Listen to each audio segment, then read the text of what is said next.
Alright, in this video I want to explain why sometimes you look at your photos and something feels off. There's no style, or so you think. By the end we'll understand why, and I want to share a practical step-by-step framework to move from feeling lost in trends to creative work that you can actually recognize as yours. The first step is to become a visual detective and gather intelligence to understand what are you instantly drawn to. So for this step, it is actually very useful to start creating a visual diary or a mood board. I, after many years of trying, finally found a use case for Pinterest, for example. So I'm using that, but you could also be using something else, like Instagram's Save feature or a separate Instagram account that you just use for gathering inspiration, or even a folder in your computer. It doesn't really matter. The whole point is that you have a place where you can just dump stuff into. So after you have this, you can go on a digital scavenger hunt and save every image that makes you stop and feel something. And here's a trick, don't overthink it. I struggle with that a lot myself when I see an empty folder. I really want to make sure that it starts perfect. But we have to battle the imperfection. And here's another tip. Don't necessarily only pull other people's photos in there.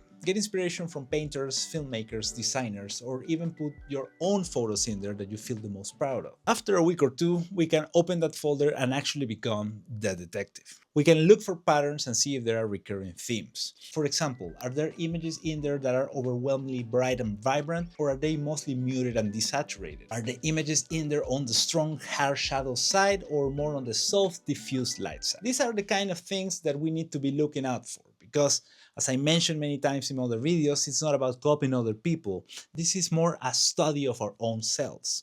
And by doing this, we'll understand the psychology of what makes us stop and feel something. In a way, it's reverse engineering our own tastes. Then we need to ask ourselves, what are the subjects that we actually love to shoot even if no one's watching? And what feels like flow or gets you in the zone when you're out there taking pictures? Here we need to be honest about what we like, but also about what we dislike. Because if you hate post portraits, for example, maybe that's not for you and it's not good to force it in the beginning. This way your style will be built on the foundation of joy and not obligation. And then we go into the second step, which is the playground of experimentation, which is maybe the most important part of this whole process. In here, the idea is that we systematically test what we have identified. So let's go one by one and challenge ourselves to, for example, pick one pillar every week and focus on that. Let's pick the first one, which could be light, for example. So if for 1 week we focus on light, we can, for example, try shooting only with natural light, which means that one day we can hunt for the hard side of lighting to create texture. And on another day, we can find the soft diffuse light by a window or right next to a curtain. What we could also do is going out during golden hour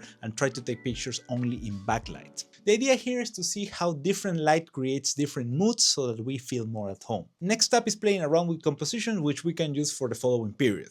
And we can use it to play around with how we frame the world. We can try shooting everything from a very low angle one day and then find the opposite side of this and try to look for vantage points and only focus on those. We could also focus on filling the frame entirely with subjects and then the complete opposite with just using negative spaces. This one, in my opinion, is a bit more fun, because it requires more patience, which I don't necessarily have a lot of, but maybe that's what makes it interesting for me. Next, we can play around with color. And lately I've seen a lot of challenges online where people go on photo walks and each other focuses on one single color. After that, they take pictures where that color is predominantly in, and when you see the results, it actually looks amazing. And it's basically following what I'm saying here, because what we will be doing here is just filtering out everything else and just focusing on one single thing. And last but not least, another suggestion would be technique, which if you hear it, you may be thinking, what is technique? And this is how I'm labeling every topic that just relates to the technical parts of the camera. For example, using slow shutter speed to create motion blur or wide open aperture to isolate subjects. And remember, the goal is to collect data and embrace imperfection, because you'll be surprised how some discoveries will come from these accidents. And after this, we can go into step 3, which is force your look in the edit. Or maybe even in camera if you're deciding to shoot JPEGs with cameras such as the Ricoh GR4 or the Fujifilm X106. But the whole point here is that the act of shooting is where we gather the raw ingredients, but in the edit we cook the meal. The editing process is where our style becomes our thing. And this is where we take all the data from the experiments and kind of build or shape our signature look. And what I would recommend is that, at least in the beginning, avoid downloading presets from other photographers, because the idea is to build your own from scratch in our editing software of choice, which could be Lightroom or DxO, for example. By the way, if you decide to use DxO, there is a link in the description where you can get a discount, or a QR code over here that you can also use. The idea is to take an image that we love from our experimentation phase, and instead of making drastic changes, we start with something small. Let's look first at the tone curve and have a look at what we prefer there. Do we want to go for something very contrasty, or do we want a slightly faded matte look? This already will make a very big difference in how we shape our style. Additionally, we can also look at the HSL or the color panel where we will shape the colors. So what we can ask ourselves here is, what are our colors?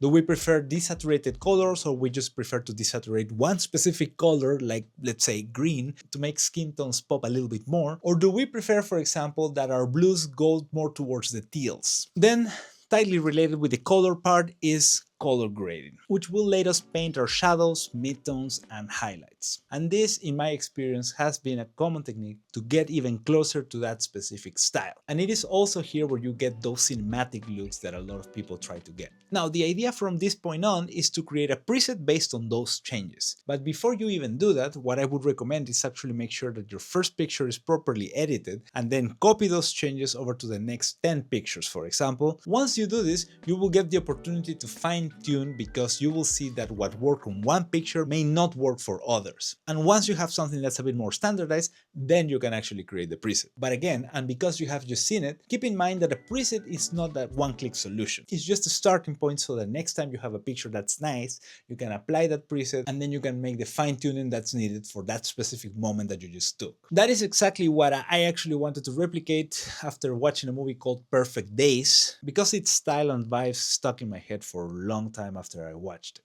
So what I decided to do is just replicate the vibes from this movie. I edited some pictures, I created a preset out of that, and I called it Tokyo Afternoon. I made it available for free on my website, so you can have a look after you have created your own. There's a link in the description and also a QR code over here. So as I said, after you're done creating your own and if you want to play around with the starting point that I created myself, you can check it out. This brings me to a crucial point, which is actually the third step, making it a habit and making it your voice. Because style is an ongoing evolution, and the final step is just to build that specific habit that will make sure that your style continues to strengthen. So first of all, what we need to do is simple in concept, but difficult in practice, and that is to practice and practice relentlessly. Our style emerges from consistency, so the more we shoot, the more our choices become second nature until that camera feels like that extension of ourselves. And I talked about practicing and getting consistent in the habit of shooting pictures in the video over here about making this year the best photography year ever. So you can check it out over there. And second is to curate aggressively. First,